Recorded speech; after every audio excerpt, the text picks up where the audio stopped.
For more, we're joined by Richard Mullaney, Executive Director at the Public Policy Institute at Jacksonville University. Rick, most polling stations, as we understand, across New Hampshire closing about now, maybe in about 30 minutes or so. Have you, received any early indications as to whether Nikki Haley can pull off that upset that she's hoping for, or did she leave it till too late? Good morning. It's great to be with you. And no, I don't have any early indications, but if you look at the polling trend over the last week, it certainly has been advantage Donald Trump. Anywhere from a double-digit lead going into today, sometimes 11 points, sometimes 19 points, and Nikki Haley will be trying for an upset victory in New Hampshire today. Rick, as soon as Ron DeSantis dropped out earlier this week, he immediately threw his support behind Donald Trump. Does that backing have much impact on the New Hampshire outcome?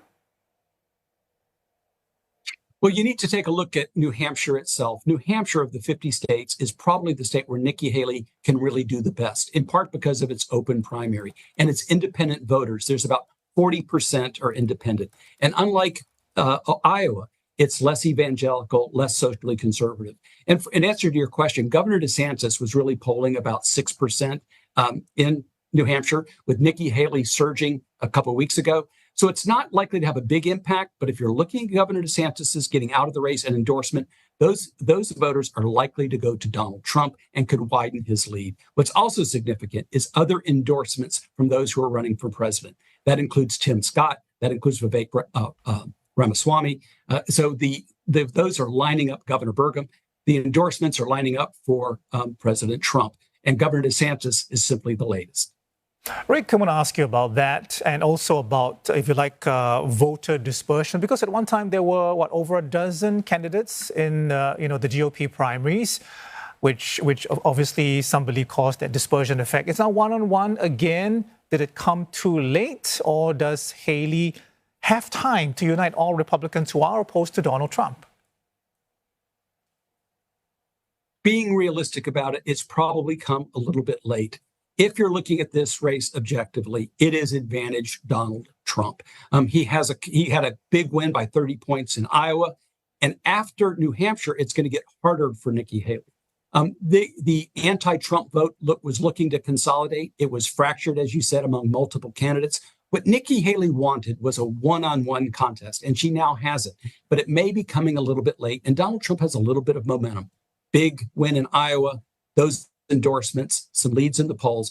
But if Nikki Haley can pull the upset in New Hampshire, it can give her the donor support and the momentum as she heads towards South Carolina, which is the state she is from, and she was governor in South Carolina. She would hope to pull another upset there. Again, it would be very difficult for her. Donald Trump currently has a big lead in South Carolina, but tonight's results are critically important for Nikki Haley if she wants to stay in the race and if she really wants to make it competitive. Now, Haley has said that if she loses today, she is still going to stay in this fight. She says her camp doesn't believe that New Hampshire is a make or break situation for them. How wise would you say that is? Does she just need to hang on until Super Tuesday in March? Sure, her and her team may say that, of course, and you hope to be optimistic and you want to tell people you're all in. But the truth is, if she wins New Hampshire, then it's game on. If she loses New Hampshire, one of the practical problems she'll have will be donor support and whether she can fund the campaign for the future. There's also that factor of potentially losing in her home state of South Carolina. I think Governor Haley would like to stay in through Super Tuesday, but to get to Super Tuesday, she's got to go through Nevada, in which she is not even on the ballot in the caucus. She has to go through South Carolina, where she is behind by 30 points. And then on Super Tuesday, which is March 5th, a number of states in which she is lagging.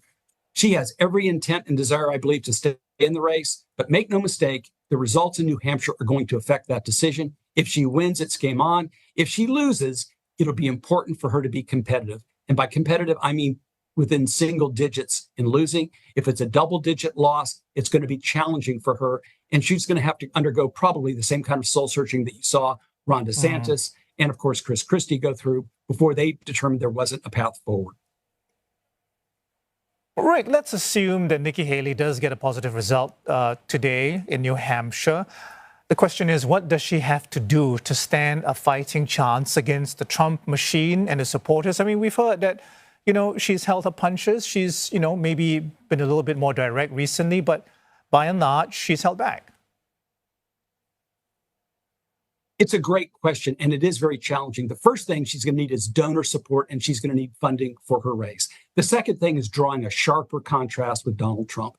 And let me say this, there's been a lot of criticism of the candidates for not going after Donald Trump enough. That sometimes is very difficult, by the way, difficult to peel those votes off of him. But now that it's one-on-one, if those attacks land, and if she is able to be successful, those votes can come to her. So what she's hoping is that on one-on-one contest, she can redefine this race, get the momentum if she wins today, which, by the way, would be against the odds, get that donor support, contrast herself with Donald Trump, and then hope that she can pull off a big upset in her home state of South Carolina. And if she could do that, it certainly would be more competitive heading in to Super Tuesday. I will say this, while the odds are against her, we've seen strange things in politics, but make no mistake, New Hampshire is important for Nikki Haley. She really needs to win. And if she doesn't win, she needs to be within shouting distance. Yeah, we're all watching the state very closely. Thanks so much, Rick. Rick Mullaney, Executive Director of the Public Policy Institute at Jacksonville University.